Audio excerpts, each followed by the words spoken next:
Hello everybody, welcome back to another video. It's been a little while since I've made a video recently. I've been busy, again, terrible excuse, I know. I want to make more videos, I love making videos. Anyway, I'm kind of just making this video because I had been thinking to myself recently about what cards I think should be reprinted in Magic. Specifically one or two cards that really just make me mad that they haven't been reprinted yet. Because there's really no reason for them not to be reprinted. So I don't have a script for this video made. I don't have anything prepared. I just picked. There's one card that really, just gets me going. I think should be reprinted, and I'll talk about that card last. But I just thought of 5 or so cards that really I think should be talked about being reprinted more. Even if they do get reprinted a little bit, I think they should be reprinted a little bit more too. So let's just get started right away. Up first, I have Ancient Tomb. I think the original set it was printed in is Tempest. I might be able to double check this. Yeah, it looks like Tempest is the last set. It's only been reprinted as a not special edition one time. It looks like in Ultimate Masters, which is one of those sets that is super high price for, in my opinion, no reason at all, because at the end of the day, we're playing with cardboard. But they try to keep, or Wizards of the Coast likes to keep a market cap on a lot of cards in a way, or market minimum on a lot of cards in a way, where they don't want to put a card like Ancient Tomb into a set like Lost Caverns of Ixalan to try and bring down the printing a little bit. Kind of like what they did with Cavern of Souls, which, let me check, I don't think Cavern of Souls, it got reprinted as a special thing in Lord of the Rings, and then also got reprinted in Lost Caverns of Ixalan, and it's down to $30 or so, not counting all the special editions. This is actually what I like to see right here. I love seeing all these different special editions and stuff, because that brings down the price overall for the basic version of the card that people will play. So I don't care if they're selling the green neon ink version of Cavern of Souls for $6,000, because I'm never going to buy that copy of the card. I'm going to buy the cheapest version of the card so I can play it in a deck.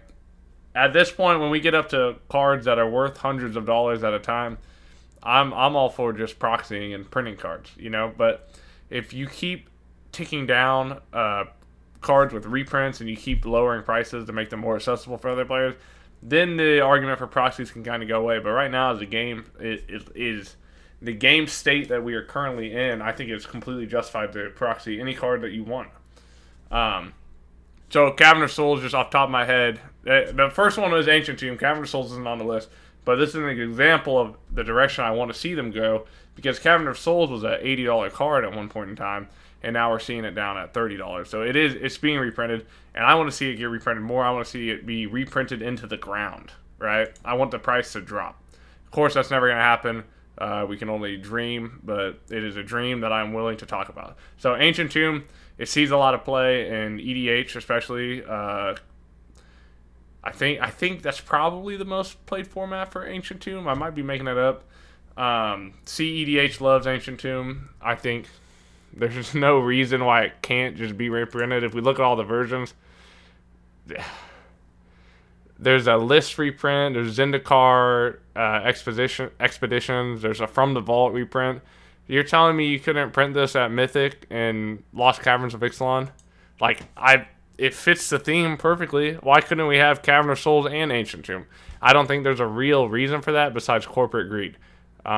So, a little disappointed that it didn't get reprinted. I'd love to see it get reprinted soon. Number 2 on the list, not that these are in any specific order, but just another card that I thought of, is Terror of the Peaks. Now, this is a great card in red. I guess I didn't talk about what Ancient Tomb does, but I'm sure you read it at that point. But we'll talk about what Terror of the Peaks does. So, it is a 5/4 for 3 colorless and 2 red. It is a dragon with flying. Spells your opponents cast at target Terror of the Peaks cost an additional 3 life to cast. That basically just says ward 3 life, but ward wasn't a mechanic when this card was printed.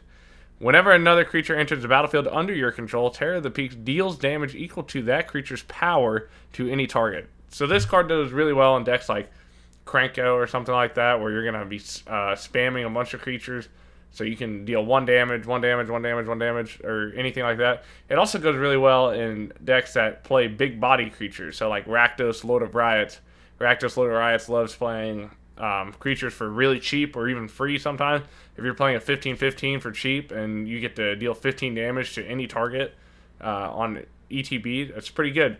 But currently the card is about $45 because if we take a look at all versions of Terror of the Peaks, it's only been printed in 1 set. In M21, which came out in...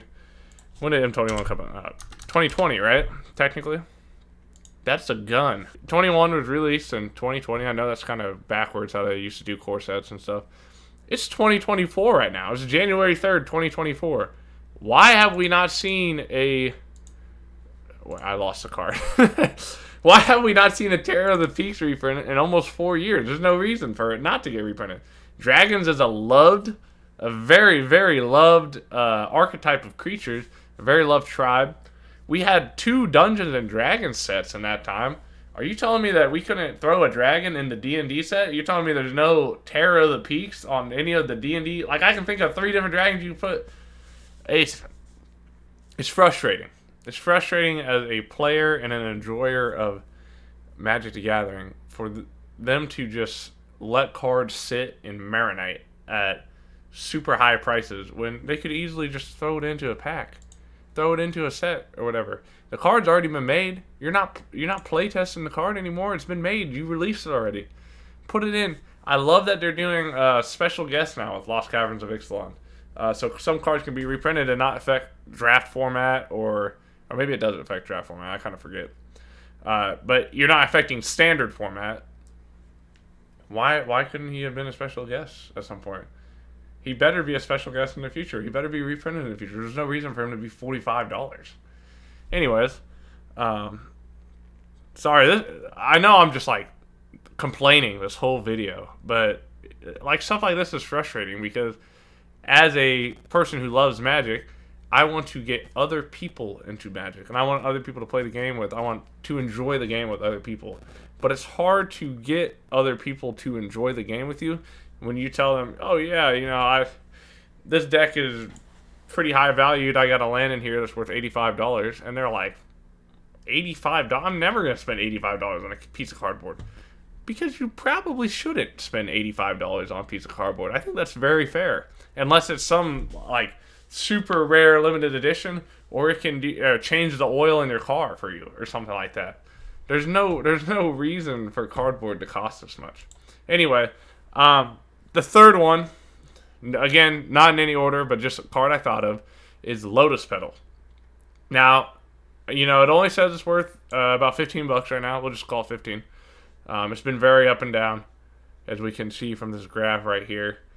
The reason I thought of Lotus Pedal was because it's a pretty good card. It's seeing a lot more play now because of EDH. And so EDH changed the spectrum for a lot of cards that were worthless at one point in time and are now extremely valuable and staples in the format. For example, Rhystic Study is another card.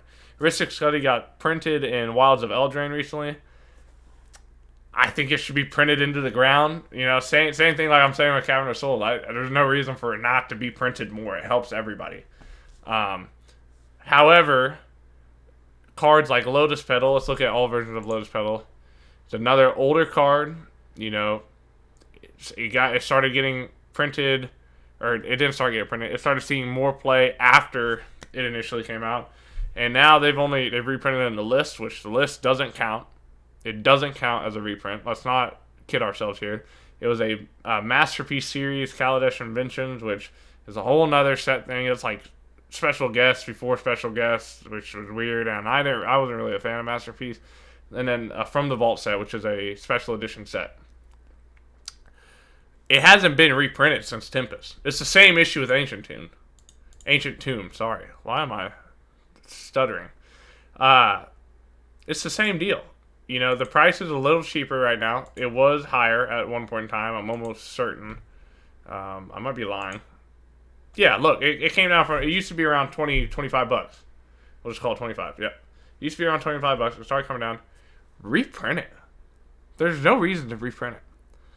That's all I got for Lotus Pedal. It's a decent card.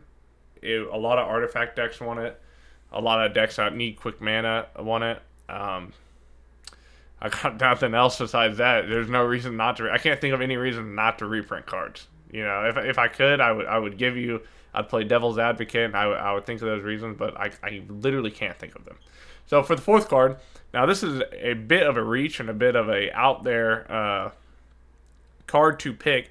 This is City of Shadows. It is actually on the reserved list. I don't think I said what Lotus Pedal does, by the way. So let's hop back real quick. Lotus Pedal is a 0 mana cost artifact that you can tap to sacrifice and add 1 mana of any color to your mana pool. That's all it does. Really simple, really easy to reprint. It doesn't even waste a lot of ink. It's not a lot of text. Anyway, back to City of Shadows. This card is actually on the reserved list. I think the reserved list is stupid. And I really don't care about what anybody says that thinks it's not stupid. It's dumb. You know, there are a couple cards on there that, you know, people are like, oh, it's an investment for you to have these cards and we put this much money into the game and stuff, and we should see a return on the investment, and there should be value based on the game. You're going to ruin the game if you take away the value. It's a game at the end of the day. It should be played. People should be able to enjoy the cards. That's why I think the reserved list is dumb. I'm willing. Let me know in the comments if you disagree with that. Let me know if you have a different perspective on that. I'd love to hear different perspectives. I think the reserved list is stupid. I'm also a younger player comparatively to a lot of people who were around when the reserved list was created. I wasn't even born yet, so that might be why I think about it a little differently. But in my eyes, it's a game. Games are fun when everybody can participate in it, and games profit long term from the more people that can become involved with the game. Anyway, City of Shadows is a land that taps to sacrifice one of your creatures, but exile them instead is essentially what that says, to put a counter on City of Shadows. And then you can tap to add colorless mana to your mana pool, or X is the number of counters on City of Shadows. So basically it's just a tap to sacrifice / exile your creatures, put a counter on it, and then you can get mana based on how many times you've done that with that land. So you can target with effects like proliferate and anything that maybe doubles your counters or increases your counters and stuff like that. It's really not that strong, to be honest.